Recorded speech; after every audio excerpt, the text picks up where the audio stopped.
I don't know how many of you can relate to this, but I always get a cold in the winter at some point. And then in the spring, I have allergies. So I'm just now getting over a cold that I had last week, and March is coming, and I'm about to have my allergies kick in. So literally like half the year, I'm congested. Well, we have a new sponsor, and it's Deep Cozy. It was such a coincidence that they sent us the product right when they did, because I had been stuffed up for a week and I could finally breathe. When I tell you the relief I felt, it was amazing. Okay. They have a squeeze bottle irrigation system and an electronic one. I went with the electronic one and it worked so well. So if you can relate to this, stop feeling congested. Visit deepcozy.com and use promo code wifeofcrime1 to get 15% off all products at checkout. That's deepcozy, DEPCOZY.com, promo code wifeofcrime1. If you're uncertain whether this product is for you, consult a doctor or professional. Be sure to follow the instructions very carefully for proper use. Contact Deep Cozy customer service team through the Deep Cozy website with any questions. This episode is sponsored by BetterHelp. Paying for therapy can feel like a big investment. But let's be honest, we spend our money on tons of health and wellness products all the time. And your mental health is just as important. Traditional in-person therapy can cost anywhere from $100 to $250 per session, and that adds up so fast. But with BetterHelp Online Therapy, you can save on average up to 50% per session. With BetterHelp, you pay a flat fee for weekly sessions, saving you big costs and time. Therapy shouldn't feel like a luxury. It's too important for that. Your mental health is worth the investment, and with BetterHelp, it's easily accessible.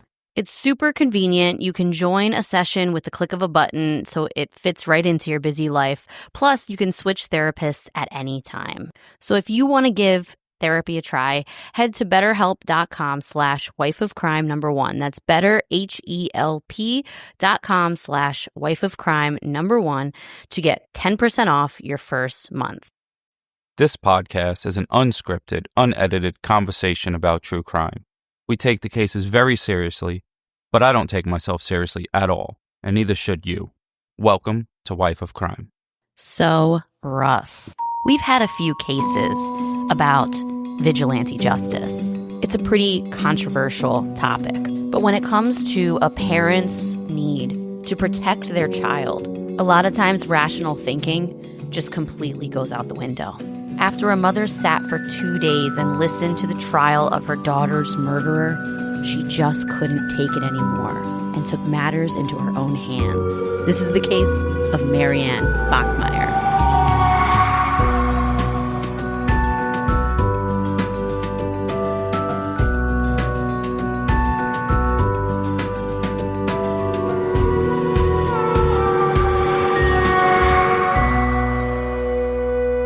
Hello, everyone. Welcome back to Wife of Crime, a true crime podcast where I tell my husband, Russ, true crime stories and he reacts to them. What's up, folks? It's Russ, a.k.a. the official profiler of the Bronx, a.k.a. Summer, please hurry up. Yeah, it's been really nice lately. Yeah, you get a little taste, and then guaranteed it'll probably snow a foot or two next week.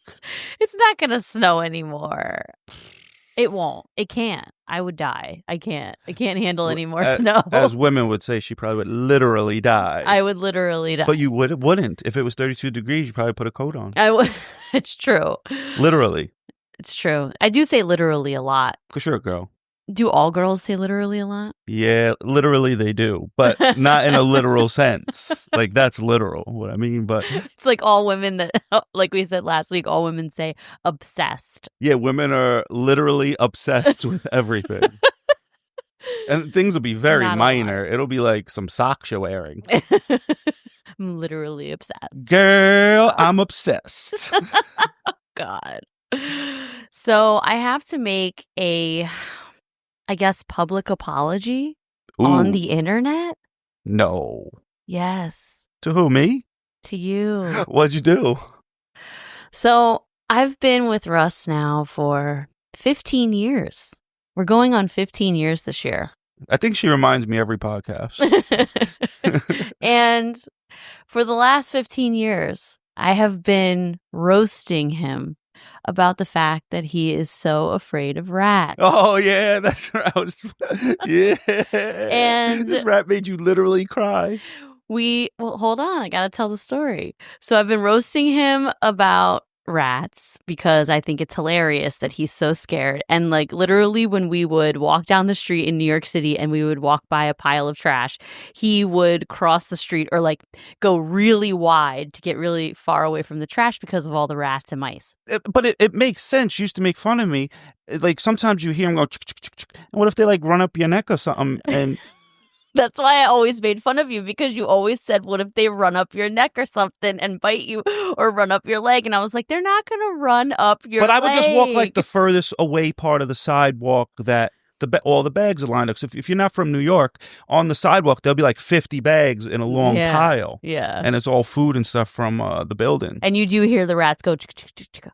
Yeah, and Jess was over here skipping down the street because she was in New York and you know, thinking that she, I don't know, just being her best hipster. Like, well, a couple days ago, I was taking out the trash because I have trash duty now here at this house, and I was taking the trash out, and I felt something on my back, and I really literally thought that like Russ was on the front porch and like threw something at me or something, but it wasn't. And I turned around and a rat had climbed out of our trash can, climbed up my back. You're a rat.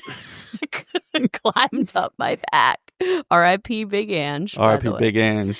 Climbed up my back and jumped off of me. And simultaneously, the Amazon guy was about to hand me packages, and he saw the rat too. And we both yelled, and we both ran in opposite directions. And I was like, oh my God. He probably was dying. He was like, well, it didn't bite you, right? And I was like, no, it didn't bite me, but it climbed up my back. I would have been laughing so hard at you. He was laughing, but like we were both like laughing / in shock / we just were scared because we both ran in different directions. So then I come in the house. How long before you started physically crying with tears? How long? When I walked in the house. I walked in the house and I told Russ, a rat just climbed up my back. And I started bawling. Like a little kid. Bawling my eyes out. So it was a heavy rat, though. He was huge. This is going to be like the tale of Moby Dick. No, I'm telling you. He was like as long as my forearm. Oh, please. Without the tail. No way. He was huge. Nah, that's 2 feet. He was gigantic. So anyway, I wanted to take this opportunity to apologize to you for always making fun of you for the last 15 years and saying a rat would never climb up your neck. I was kind of happy when as she was telling me she's crying. I'm like, good for you. Because I've literally been roasting him for so long, especially when he says, "What if it climbs up your neck?" I'm like, it's not going to climb. I'm not Bugs Bunny. No, that's how you sound. It is. No, it's how you sound. You said, "What if it climbs up your neck?" Your neck. You best protect your neck. That's how Wu-Tang said it. It's true. It was horrible. It was a horrible situation. Well, I'm glad you went through it. You got what you deserved. Karma's a bitch. Yep. And so that makes you're a rat. So from now on, if you make fun of your spouse for something, stop, because it could happen to you. Yep. So this month on the Patreon, we watched and reviewed American Murder Gabby Petito. And this case was so devastating, but the documentary, I have to say, was really, really well done. Yeah, sometimes bad things are happening inside of shows and stuff, but the documentary was like a good documentary. It was really good. And you saw footage of her parents. I mean, her parents were all through the documentary, and I have to say that it just really, I feel like having them in there really made it even more personal. So it was super good. It was a really tough watch, though, I gotta say. But we will be posting that later this week on Patreon, and you have the patron shout outs. All right, folks, you know the drill. You join Patreon, you get the perks of Patreon, and I shout you out. So here we go. We got Tracy, Dawn, Rochelle, Megan, Nikki, Marcia, McKenna, Mel, Tracy, Sarah, Summer, Stephanie, Heather, Val, Lou's Chicken Parm Hero, and a hot flamingo. So, cheers to you guys. Cheers. This Thanks, week, guys. I got Dogfish. Dogfish had 90-minute IPA. Yeah, he had to say that because he got criticized for drinking a Coors Light a couple weeks ago. Freaking beer snobs. Listen, who doesn't enjoy like a nice, crisp, light beer with some wings or something? No, it is good, but you weren't eating wings at the time you were recording. It was the only thing we had in the fridge. It was, yeah. Oh, so I got another job. So this one is from JTT, which I assume is Jonathan Taylor Thomas from Home Improvement, the 13-year-old heartthrob. Oh my God, I literally love JTT and Devon Sawa. I don't know who Devon Sawa is. Sawa from Final Destination. No the clue. Star of Final Destination, the blonde kid. Nah, he must have peaked early. Well, they were in 17 magazine all the time and Teen Bop. And I used to get those magazines and they had the posters in the middle and they were hanging up in my bedroom. What a loser. I did. And then that and Zac Efron. Like, this was your dream team? I was literally in middle school. You didn't with even know what... JTT. Oh my goodness. JTT had the middle part. Like, whatever. Who was your middle school crush? Middle school. I didn't have TV, so that's just me and the Lord. You didn't have. I mean, so who was your? Pamela Anderson. Oh, of course, Pamela Anderson. Have you ever seen anyone run in slow motion before her? It's the first person you can remember running in slow motion. Think about it. Who you ever seen run in slow motion before her? You're right. She changed the game. She made Tom Cruise a star. He uses it all the time. Cruise? He uses slow motion running all the time. You're ridiculous. All right, go ahead. What were we doing? You're doing the review of the week, JTT. Oh, all this from JTT. Yeah. Thanks, JTT. So, and Jess's choice of men. I mean, if I fall into that category, I'm a fucking schlub. No, you're not. Jess is like, no, because they're amazing. No, it's not true. Go. It could have been like, I don't know, Brad Pitt or something. Brad Pitt too. I loved Brad No, Pitt. This is middle school. He wasn't Russ. on your wall. This is middle school. I was a kid. Yeah. Anyway, go ahead. Never even made me a tape. I'll make you a mixtape, bro. No, what she does, you know what married people do? She tells me these are the songs I want you to play at my funeral. I did.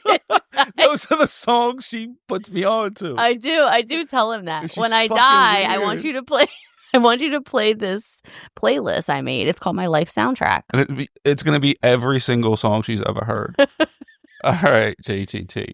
It says, Jess and Russ are for us, 5 stars. Aw.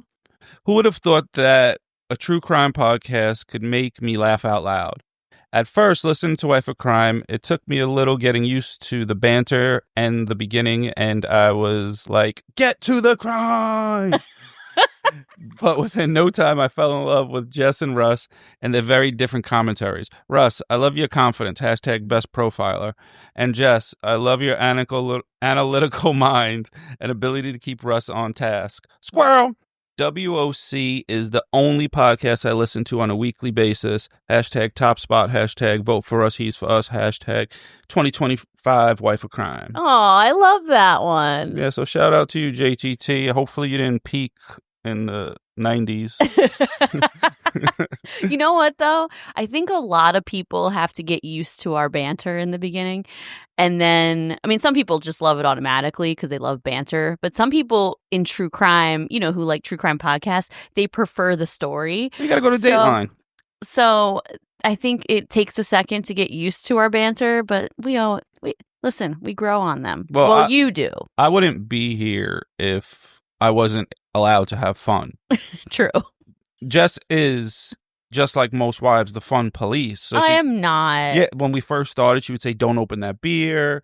Well, I did want it to be a little more serious. Now she drinks, she curses. She came on this trying to act like Barbara Walters, like being a reporter. You know what it is? In the beginning, I was trying to go in a more, crime junkie route. But then I realized they're incredibly scripted. And you and we just have to be our authentic selves. And you can't tell me what to do. And I can never tell them what to do. But I'm really glad that I'm able to be myself too. Like, I'm being my authentic self too. I do curse all the time and I do drink a lot. And I am very analytical. And I am still very serious about these crimes. So I'm able to be myself too. Yeah. And I like it. Okay. On our show, throughout the years, we have talked about some pretty powerful women. Women who have fought back against men trying to kill them, like Susan Kuhnhausen, the ER nurse whose husband hired a hitman to kill her, but she fought him and killed the hitman instead. Remember that one? Gangster. Or Ellen Halbert, the woman who survived being stabbed through the skull by a man hiding in the attic and then went on to make huge changes to Texas legislation. We can never forget Alison Botha, Terry Nicolai, Anita Wooldridge, Tika Adams, all women who survived unthinkable, torturous acts. But a really powerful woman that didn't necessarily have a crime committed against her is one that I will never forget. Last year, I told you the case of an amazing mother who made it her mission to hunt down each and every member of the Los Zetas cartel. Oh, yeah, that was good. Who was involved in her daughter's murder. Today, I have another mother who made it her business to avenge her daughter's death. The instinct to protect one's children is both an evolutionary drive and a reflection of the deep, unconditional love parents feel for their offspring. From an evolutionary standpoint, the survival of children is essential to continuing our species. Humans have developed this innate biological urge to safeguard their young. This primal instinct is hardwired into our biology, and it triggers a powerful response when a child is threatened, hurt, or even murdered. However, it's not just biological, because we aren't animals. This instinct is also deeply intertwined with a parent's capacity for unconditional love. Unlike other species, humans form emotional bonds with their children that go beyond just survival of the species. These bonds are rooted in an overwhelmingly selfless desire to protect. When the legal system seems ineffective or too slow to give justice, this combined force of primal instincts and endless, boundless love can push parents to take matters into their own hands. In these moments, the fierce need to protect or take revenge on behalf of their child outweighs any rational fear of consequences, which can push them to choose vigilante justice. This is the powerful case of Marianne Bachmeier. Are you ready? Yep. On March 6th, 1981, it was the third day of the trial of Klaus Grabowski, a 35-year-old pedophile who abducted, sexually tortured, and murdered 7-year-old Anna Bachmeier. Her mother, Marianne, sat behind him, listening to his defense lie about her daughter for 2 days. Suddenly, at 10 a.m., she stood up, pulled a .22 caliber Beretta pistol from her purse, pointed it at Klaus Grabowski, and shot him 7 times in the back and the head. He died instantly. The courtroom erupted in gasps and screams. They should have cheered. Marianne stood still as the court officers apprehended her. She didn't resist. She simply said, "This is for you, Anna. Mm. and dropped the gun to the floor. That shit gave me chills. Marianne Bachmeier was born on June 3rd, 1950, in a small West Germany town called Sarstedt. I think that's how you say it. The household she was raised in was incredibly abusive and chaotic. Her parents were very religious and strict. Her father was a real prize. He was a Nazi Ugh. in the Waffen-SS. If you go back and listen to our episode about Adolf Eichmann, I talk extensively about the SS and who they were. They were a branch of the Nazis that started as Hitler's personal guard, and they would end up being the ones in charge of the Nazi regime. These were the Nazis who ran the camps. These were the ones exterminating Jews. So they were like the bosses. They were just the top, officers. They are the most disgusting humans. And her father was one of them. Wow. He was hard-hearted, cold, angry. He was a drunk who abused his wife and child relentlessly. When Marianne was in middle school, her mom divorced her scumbag Nazi father and married another man. It's hard to imagine anyone being worse than an actual Nazi, but this man was. Her stepfather was also incredibly domineering and mean. Marianne at this point was getting older. She was in middle school, and he tried to force her to call him Papa. She refused, and instead, she would only call him Uncle Paul. This enraged him because he wanted to control her, and she wasn't having it. She would be beaten on a daily basis. Her mother would always take her father and her stepfather's side, and throughout her childhood, her mother always put men first above her daughter. Like, she thinks that every time it's her daughter's fault to get hit every single day. That's absurd. No, I mean, it just shows that her mother is prioritizing the men in her life's happiness. Well, I've seen that happen child. a lot in the world. Yeah. Single moms sometimes, put their kids on the back burner when some dudes come around. I've seen it many, many times. When Marianne was 15, she met a guy named Herman. Herman had a moped, and she loved it. She loved it because it means... You know what the worst part about riding a moped is? What? Telling your parents you're gay. Oh, shut up for us. She loved it because it meant freedom for her. She obviously had to keep this relationship a secret because her mother and stepfather were incredibly controlling and strict. She would sneak out of the house in the middle of the night to meet up with Herman. She was having this secret love affair, and it was exciting because when you're in such an angry, controlling environment, you yearn for love and excitement and control over your own life and body. But when Marianne was 16, reality hit hard when she found out she was pregnant. She was terrified. She was young, and she didn't have good, loving parents that would help her or support her. Eventually, her parents found out because you can't hide a pregnancy for long. Mm-mm. And Marianne was kicked out of her house. So she was pregnant and homeless, bouncing from shelter to shelter. One weekend, she found out that her parents were going out of town for the next week or so. So she decided to break into their home and stay there while they were gone because she had nowhere else to go. Makes sense. And she's exactly, and she's very pregnant at this point.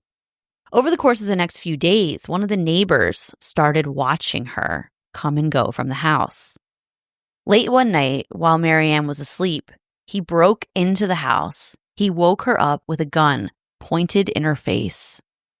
The man raped her at gunpoint. Wow, a pregnant teenager. Exactly. I mean, this girl was literally surrounded by the worst people possible.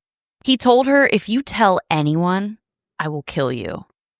But luckily, Marianne didn't listen. She called the cops, and the man would end up going to jail.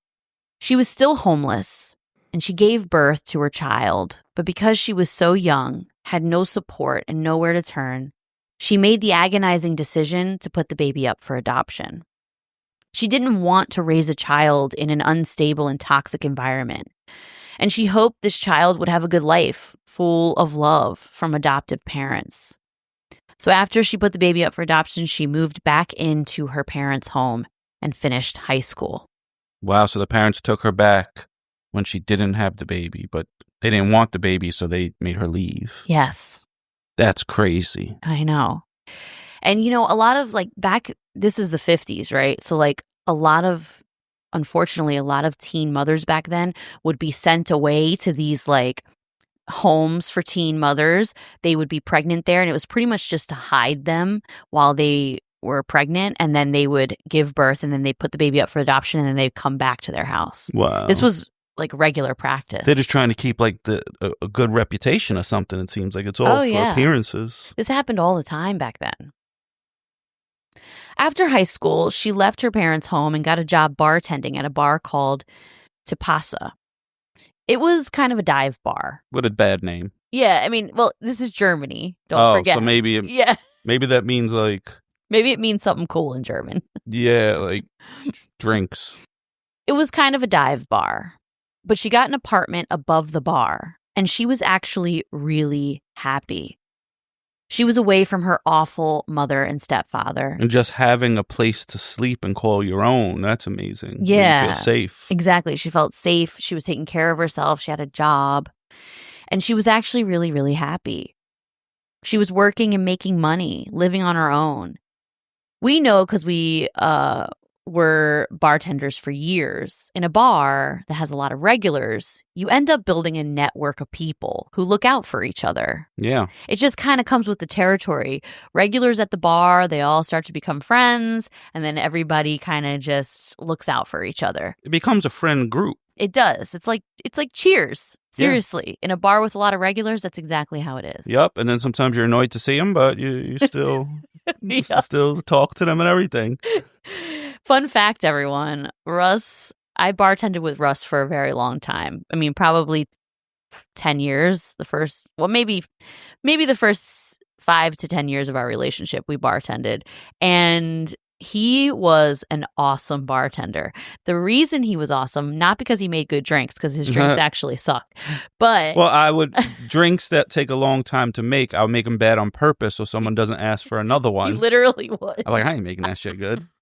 But... Or the trick is all the time if somebody orders a frozen drink, and I never was at a frozen drink bar, but I would always just say the blender's broken. Yes, everyone says it. You pulled the McDonald's, the ice cream machine is broken. You know, all McDonald's say that. You did that at the bar. I was like, it's broken. And then if you see, you just make sure you tell everyone else, don't you fucking make one of those drinks. We're going to make them all night.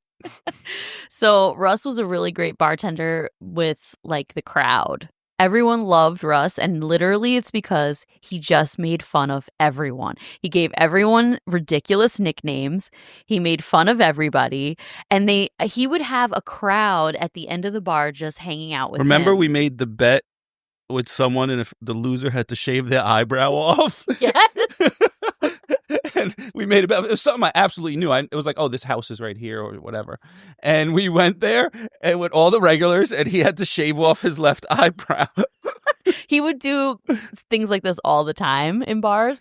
And we had this one guy, he used to come in, he had a motorcycle, and he would always tell people, go outside and rev his motorcycle for people to hear it. He would always. So we did a pool. How many times this guy Doug is going to rev his motorcycle tonight? We'll put money in a pool. They did. But the thing was, none of us can ask him to do it. Yeah. All you could do is talk about his motorcycle, but you can't ask him to turn it on. We got up to 7 that night. It was pretty good. So these are the kind of things Russ would do all the time. And this particular bar that we worked in together had a ton of regulars. And we all became really good, close friends. Some still listen. And some listen to the podcast still. And that's kind of like what Marianne had going on. You know, it was a dive bar. It was regulars every day, and she ended up building this network of people who looked out for her.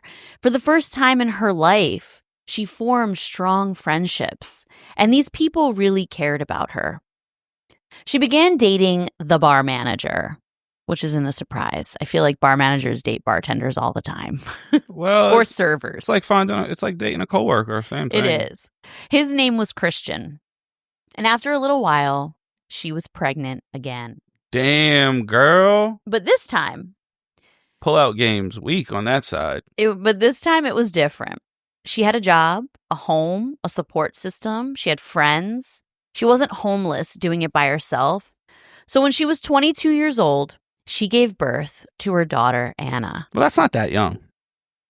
That's pretty young. 22? Nah, when at that day and age, That's true. Back then it wasn't that people were having kids like out of high school.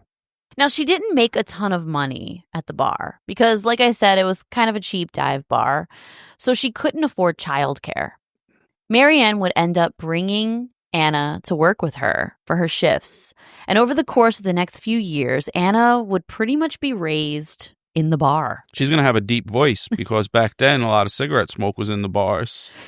But the regulars absolutely loved her. They loved having a little girl to dote on. Anna became the bar's baby, essentially. It's definitely not an ideal place for a small child to grow up, especially a little girl. But she was protected and loved, and children are adaptable, you know? I think Marianne was doing the best that she could at the time. She knew she wanted Anna's childhood to be completely opposite of her own. But I think she went in the total other direction.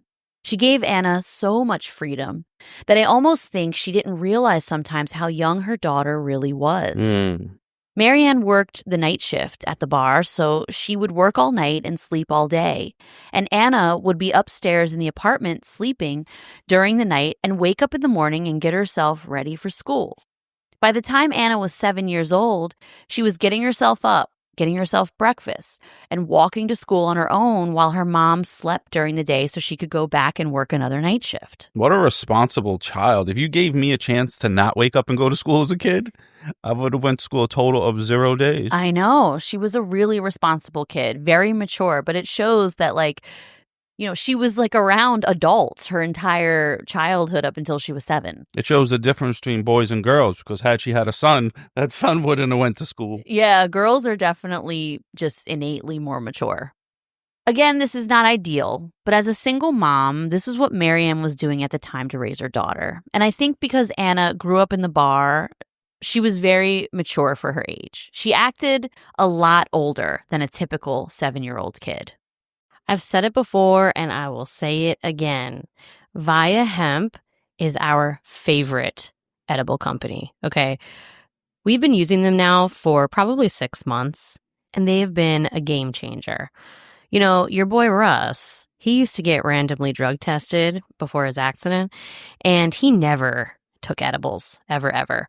But ever since his accident with the nerve pain and everything, he was like, why not try it? Let's see if it actually helps me.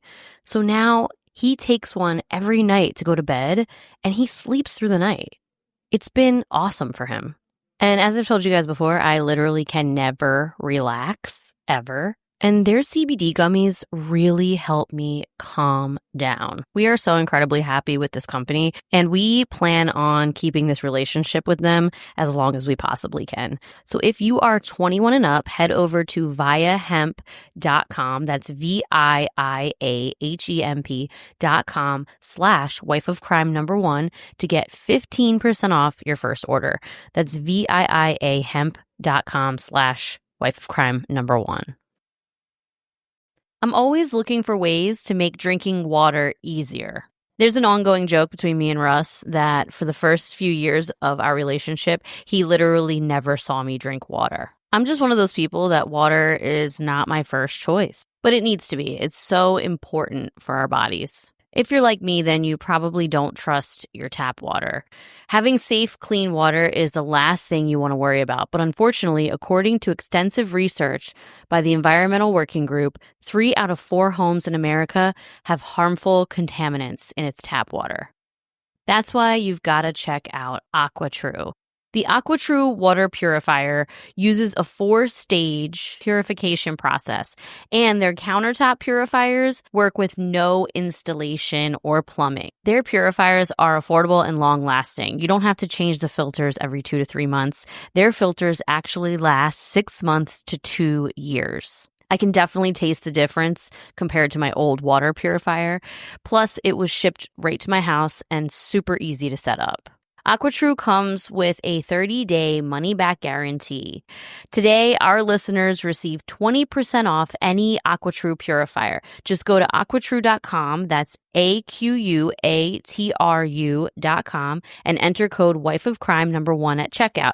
That's 20% off any AquaTrue purifier when you go to aquatrue.com and use promo code WIFEOFCRIME1. On May 5th, 1980, Anna and Marianne got into an argument when her mother got home from work in the morning. I don't know what the argument was about, but afterwards, Anna got ready for school and Marianne went to sleep. Anna decided, in an act of rebellion, after her fight with her mom, that she was going to skip school that day. We don't know a lot of what she did that day or where she went. Witness accounts just spotted her at a playground and walking to one of her friend's house. How old was she there? 7. Oh, so little. Jeez. Her friend was already at school, though, so she didn't interact with her friend or her friend's parents. She unfortunately passed the home of a man named Klaus Grabowski. Klaus saw Anna walking alone and approached her right outside of his house. He told her that his cat had just had kittens and asked if she wanted to come in and see them. Oh my God. I feel like back in the day, like with all these stories, like kids were just kidnapped all the time. Yeah, it does feel like I feel like it's not as much now. Like, well, now we have smartphones and, back then there weren't any phones. There was no DNA. There was no DNA testing. Yeah. Yeah. Unfortunately, I think this is where being raised in a bar setting kind of went wrong for Anna. See, Anna was a very social child who regularly hung out with adults. Her mom would be pouring drinks while she sat at the end of the bar talking to grown men. Anna was never taught stranger danger. So when a man approached her, she wasn't afraid when he talked about his kittens. She was curious. I don't even know if stranger danger was a thing. Klaus was also a pedophile, previously convicted of sexual abuse of 2 other young girls. I'm sure he was friendly and he knew how to present himself as non-threatening to a child. Because of his previous crimes against children, he was chemically castrated in 1976. But if you still have testosterone, you're still going to have sexual desires. They should chop his balls. No, so they don't. The chemical castration causes them to not work. Causes it to not work, and I think it does affect hormones because he did end up trying to seek hormone therapy to get his libido back. So he was a true predator. They should still do that to people. And they do still do it. What? To pedophiles, they chemically castrate pedophiles. I didn't know that. Are you sure? 100%. I know for a fact they do. It's rare, but they do it. Well, it shouldn't be rare. Well, that they do it to these people that are 100% guilty. Yeah, they still do it. Anna went into his house to see the kittens. Klaus held her captive for hours, tortured, and murdered her. He strangled her to death with her own stockings. He then put her body in a cardboard box. Oof. And left her on the side of the river a few miles away. When Marianne woke up later that day, she just went about her afternoon like normal. She assumed that Anna was at school and would be on her way home soon. But as the hours passed and Anna didn't return home, Marianne started to worry. By the next morning, Marianne was panicked. She had gone to the police and they were searching for Anna. Early that afternoon, a police officer knocked on Marianne's door and gave her the news that is every parent's worst nightmare. A woman had shown up to the police station with information about Anna. This woman was Klaus Grabowski's fiancée. She told police that last night after getting home from work, Klaus told her everything he did earlier that day. He fully confessed to his fiancée. Wow. He said that he raped and murdered a child. He told his fiancée all the details of the crime he committed. That's so surprising that he would just tell. I know. Wonder why. Maybe he thought that she wouldn't go to police? Yeah, maybe I'm assuming? She thought it would be like cool. No, I just think he probably didn't think that she would go and tell. Oh. I don't know. Well, how do you even get into the mind of these weirdos? I know, it's true. The police arrested him, and now sitting in the living room of their apartment, the cops tell Marianne all the horrendous details of what this man did to her daughter. She was devastated and enraged and full of indescribable pain, but she also felt immense guilt. She actually blamed herself. And I can't fathom this type of loss, but I can imagine she was a complete disaster. But you probably replay in your mind like all the things that could have been done to prevent it. Yeah. You know, like, oh, if I would have done this, if I would have done this. Well, the last time she saw her daughter, it was an argument between them. She felt like if the argument never happened, then Anna wouldn't have skipped school, and this would have never happened. So she completely blamed herself. I didn't know you can argue with a 7-year-old kid. Interesting point that you bring up, because I feel like, yeah, it's reported everywhere that they got into an argument. But like 7-year-olds, do they know how to properly argue? I don't know. They know how to throw temper tantrums, but I guess she was, like I said, a really mature... Is anyone going to listen to their argument? I'm dismissing that. No, but she looked at her daughter as older. I mean, her daughter was really mature, and she treated her daughter like she was older than 7. So they had a little bit of a different dynamic than the typical 7-year-old. And back then, you know, they let kids be way more independent than they did now. Yeah. Than they do now. Like, kids now, like, I'm surprised all the time with things kids don't do anymore that aren't regular. Everyone's scared. Yeah, it's true. Kids are definitely different nowadays. I mean, especially from back then. Marianne went to the cemetery to pick out a plot that Anna would be buried in. She picked a double plot. A spot for Anna and a spot for her. While being interrogated by police, Klaus came up with some insane story, okay? He told police that Anna actually tried to seduce him. Hopefully they beat him. And because he's such a stand-up guy, he turned her down.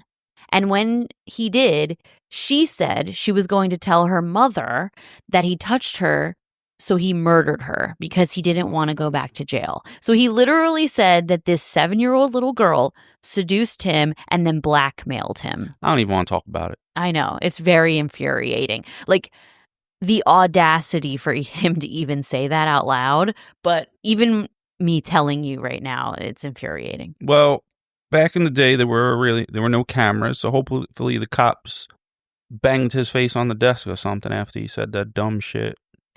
Well, the cops didn't believe what he said.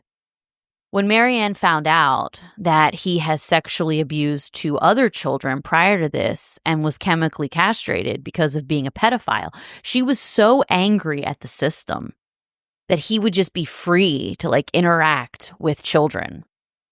How could someone who've done these horrendous things be allowed out in the public? She was furious. In March of 1981, Klaus Grabowski's trial began. The first 2 days of the trial, the defense team was running with the narrative that Klaus told police, saying that 7-year-old Anna blackmailed Klaus. How did these people even pass the bar? I don't know, but they ran with that story. That's the dumbest thing I've ever heard in my life. They made some wild statements about the little girl.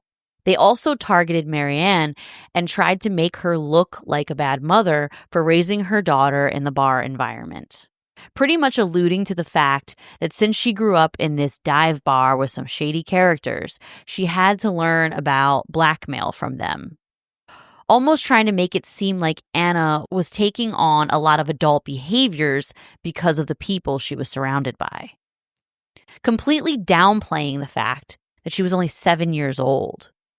For 2 full days, Marianne had to sit in this courtroom and listen to these adults talking about her child as if her child did anything wrong. Yeah, they're like trying to berate her character. What does that have to do with anything? They were defending this monster by blaming her child for the crime he committed. She also had to listen to them say terrible things about her as a mother. I can't imagine the anger welling up inside of her over the course of those 2 days. Like I said, me just like talking about the story makes me so angry. I can't fathom how pissed she was. I don't like listening about that kid stuff. But I know there's some vengeance coming. By the end of the second day, she had had enough. She could not listen to another word. March 6th, the third day of the trial, Marianne came to court with the .22 caliber Beretta pistol smuggled in her purse. She took her seat behind Klaus Grabowski and at 10 a.m. stood up, aimed the pistol at him, and shot him 7 times. She stood still as the people in the courtroom gasped and panicked, and many people ran out of there. The court officers grabbed her. She didn't resist. She just dropped the pistol on the floor and said, "This is for you, Anna." They're lucky that she didn't shoot the lawyers, too. I know, true. She was incredibly calm as police escorted her to her holding cell.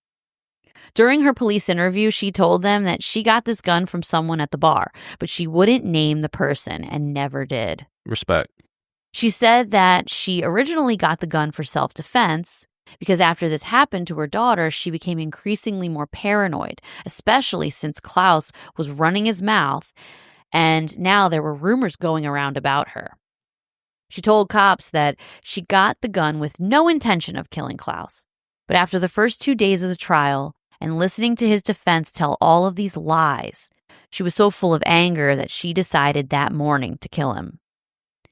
She told them that she knows he wouldn't get the punishment he deserved and that she needed to take justice into her own hands. Well, they believed that she planned this. So Marianne was charged with murder and unlawful possession of a gun.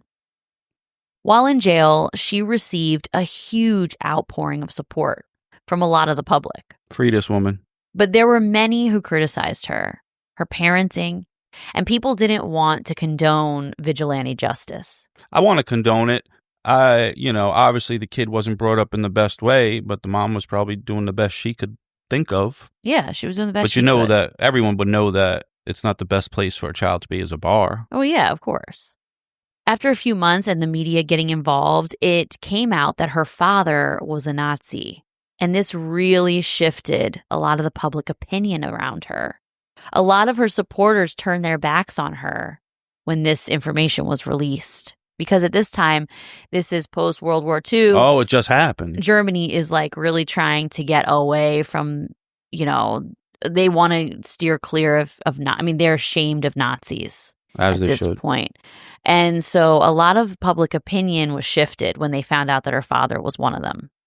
On March 2nd, 1983, after 28 days of court proceedings and a media frenzy surrounding this case, her charges were reduced and she was convicted of manslaughter and unlawful possession of a firearm.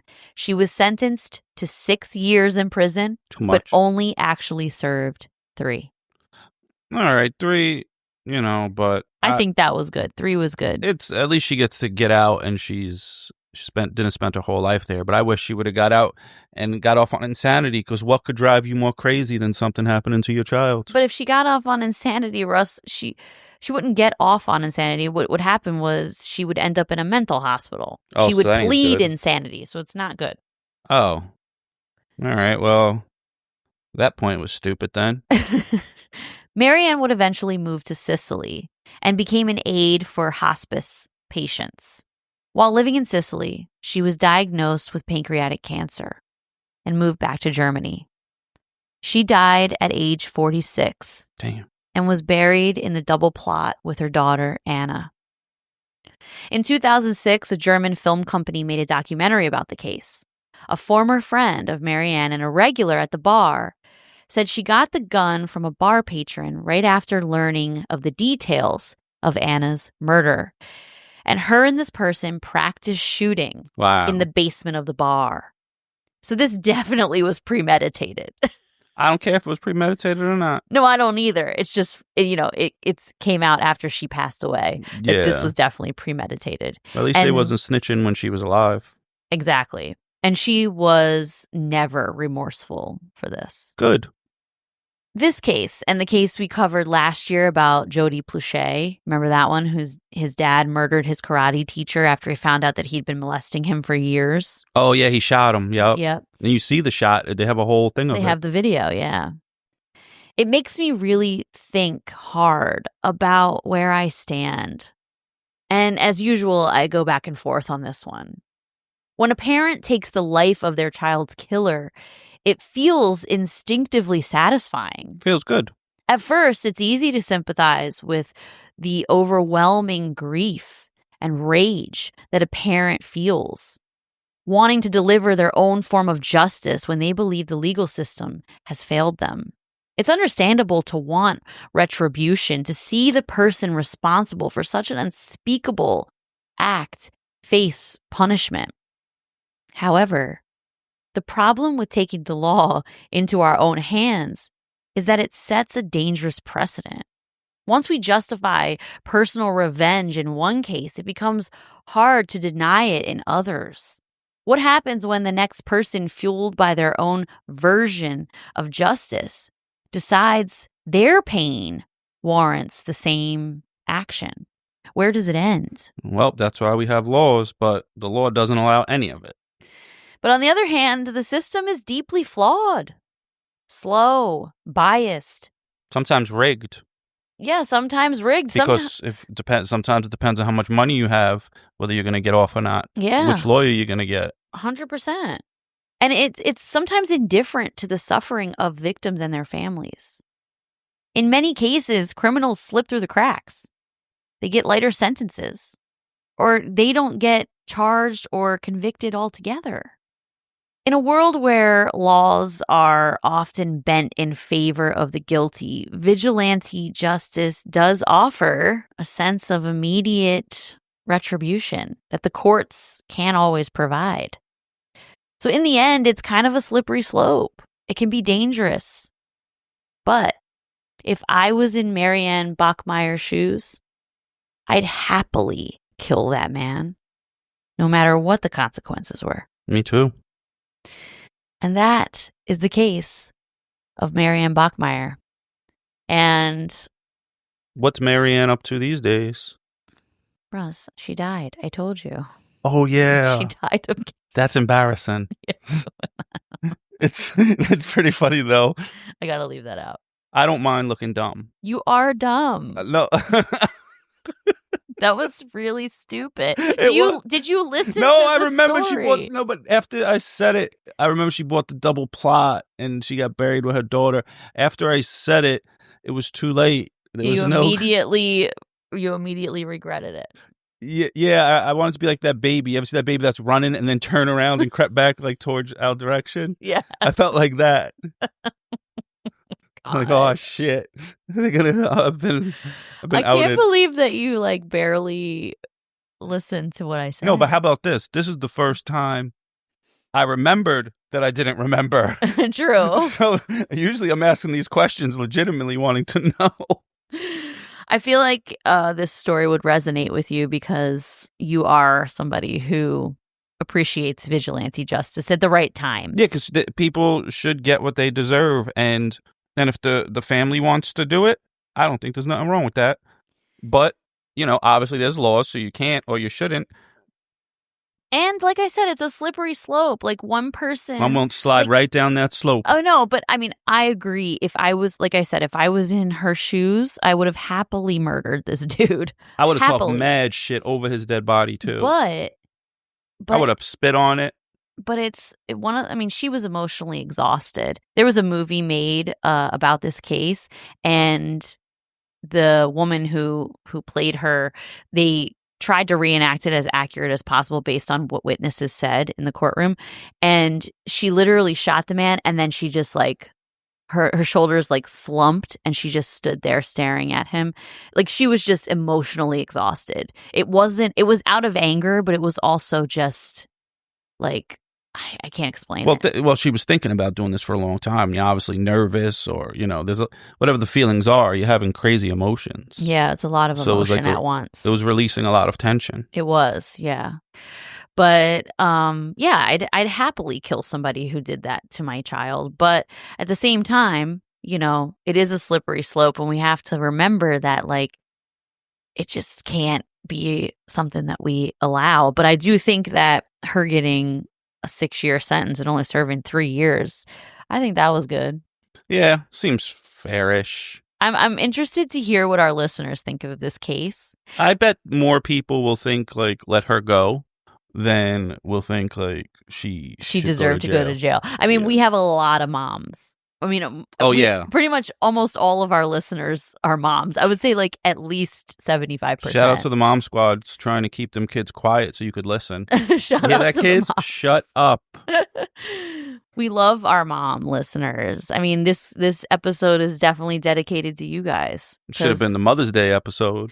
Well, I thought about doing it for Mother's Day. I was actually going to do a different case this week, and last minute, like literally the last 2 days, I decided to do this case instead because this was on my list for a different time. But I really wanted to talk about this case because I find it so interesting. And the other case, I'm going to do it, but I was just more into this one this time. And the reason I thought of it is because it was International Women's Day the other day, and the whole world celebrates International Women's Day, and I don't think the whole world celebrates Mother's Day. Probably a lot of sinks filled with dishes that day. Oh, gosh, you're an idiot. Anyway, I'm curious to hear what you guys think of this one. On that note, Russell. That's me. I'm going to have you do the dishes tonight. Listen, you think I won't stand up to you? Stop. All right, everybody. Check us out on Instagram at Wife of Crime Pod and Facebook at Wife of Crime The Crime Family and Patreon at Wife of Crime The Crime Family. WifeofCrime.com. And for the merch. Crime.com for the merch. And we will talk to you later. Peace. All right, bye.